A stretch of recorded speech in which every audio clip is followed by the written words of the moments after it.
Assalamualaikum warahmatullahi wabarakatuh. Bismillahirrahmanirrahim. Bismillah, alhamdulillah.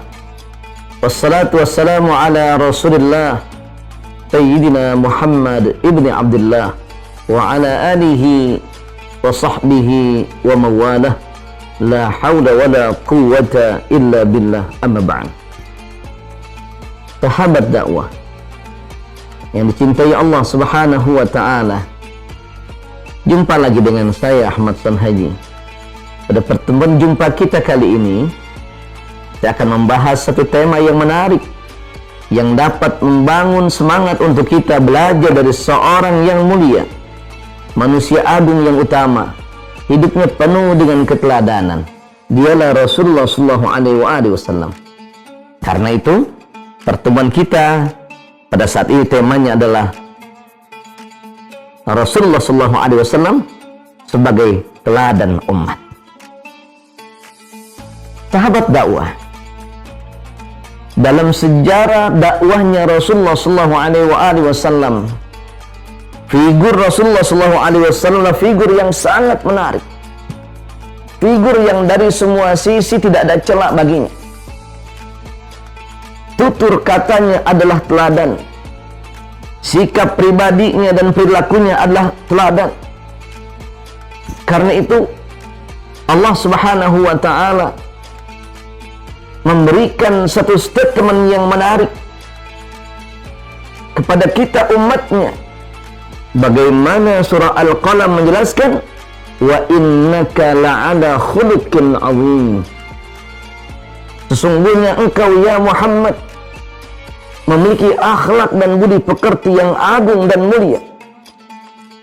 Keagungan dan kemuliaan akhlak Rasulullah SAW inilah yang menebarkan empati dan simpatik umat, khususnya masyarakat Arab ketika itu, dan khususnya orang-orang Mekah dan Madinah yang menjadi dua medan perjuangan dakwah Rasulullah SAW. Sejarah mencatat, saudara, bagaimana Rasulullah SAW di masa kecilnya sampai masa remajanya, di tengah kehidupan jahiliyah, di tengah masyarakat pemuda yang senang mabok-mabokan, perbuatan zina, maksiat, perjudian, Nabi selamat dari perbuatan-perbuatan yang tidak sesuai dengan aturan-aturan syariat. Sehingga ada satu modal kejujuran Rasulullah SAW yang dibanggakan oleh orang-orang Mekah ketika itu, oleh pamannya, oleh saudara-saudaranya, oleh sahabatnya, bahkan oleh tokoh-tokoh Quraisy, sehingga Nabi mendapatkan gelar Al-Amin, orang yang dapat dipercaya. Sehingga Al-Amin ini menjadi modal utama Rasulullah dan menjadi prinsip dakwah Rasulullah dengan 4 sifat yang mulia. Yang pertama, keteladanan dibangun dari rasa kejujuran. As-Siddiq, jujur. Nabi jujur. Dalam berdagang, Nabi sebagai pedagang yang jujur. Sebagai seorang sahabat, menjadi sahabat yang jujur. Sebagai seorang suami, menjadi suami yang jujur. Sebagai seorang pemimpin umat, pemimpin agama, bahkan pemimpin negara, kejujuran Rasulullah SAW ini membangun suatu keyakinan bagi umatnya bahwa pantas kalau kita berada dalam barisannya Rasulullah SAW di bawah panji kejujuran.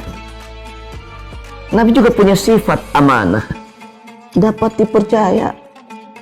Qad addaital amanah wa nasahtal ummah wa ballaghta risalah wa jahadta fi sabilillah. Engkaulah orang yang menunaikan amanah ya Rasul. Amanah beliau sebagai hamba Allah, beliau amanah dengan perintah Allah untuk beribadah. Sebagai seorang Rasul, beliau amanah untuk menyampaikan risalah ilahiyah kepada umatnya, apapun tantangan yang dihadapinya.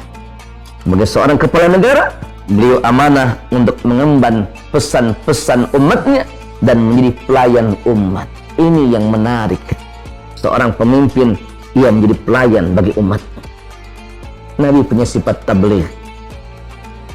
Komunikasi dakwah Nabi sangat dinantikan keteduhannya bagi umatnya.